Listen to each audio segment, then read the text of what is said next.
మొదటగా మీకు చెప్పేది ఏంటంటే ఆ సభ ఆత్మీయ సభగా పెట్టారు. మేమైతే ప్రత్యేకంగా చెప్పేదంటే అది కాపు ఆత్మీయ సభ కాదు, రాజకీయ నిరుద్యోగుల ఆర్తనాద సభ అని నేను చెప్తాను. మీరు వాడు అక్కడ చూసిన వాళ్ళందరూ కూడా ఏం చెప్పారు, బయటకు వచ్చి ఏం ప్రాబ్లం ఉందని చెప్పారు. ఇదే నాయకులు వైఎస్ఆర్సీపీలో మేము ఈడబ్ల్యూఎస్ రిజర్వేషన్ తీసేస్తున్నానని చెప్పి జగన్ అన్నప్పుడు వీళ్ళు ఏమీ మాట్లాడలేదు. అటువంటి వాళ్ళు మేము 2014-19లో కాపు భవనాలకు గాను ప్రత్యేకంగా 27 కాపు భవనాలకి ముఖ్యమంత్రి చంద్రబాబు నాయుడు గారు రాష్ట్రం అంతటా కూడా పనులు ప్రారంభించి 80% పనులు 2019 వరకు అవగొట్టితే కతిమ 20% పనులు అవగొట్టకుండా వైఎస్ఆర్సీపీ గవర్నమెంట్ ఆ టైంలో ఏ విధంగా ముందుకు తీసుకెళ్ళాలని ఆపినప్పుడు ఈ కాపు నాయకులు ఏం చేశారు?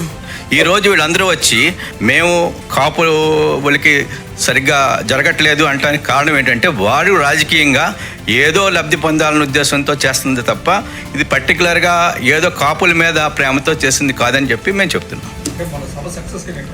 సభ అసలు సక్సెస్సే కాదు.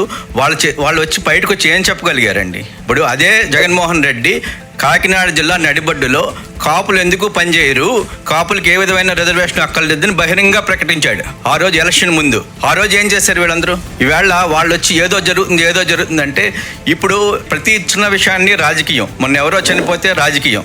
జగన్మోహన్ రెడ్డి దగ్గర ఒక టీం ఉంటుంది. వీళ్ళు ఏంటంటే ఎవరన్నా చనిపోతే ఆ శవం దగ్గరికి వెళ్ళి ఇతనికి కులం ఏంటి, కాప, కమ్మ, రెడ్డ చూసుకుని దాన్ని రాజకీయం ఎలా చేయాలని చెప్పి చూస్తూ ఉంటారు. ఇదే పద్ధతిలో మొన్న లాకప్ డెత్ అని చెప్పి ఇదని చెప్పి ఒక హడావిడి చేశారు. ఇవన్నీ కూడా వాళ్ళు కుల రాజకీయం.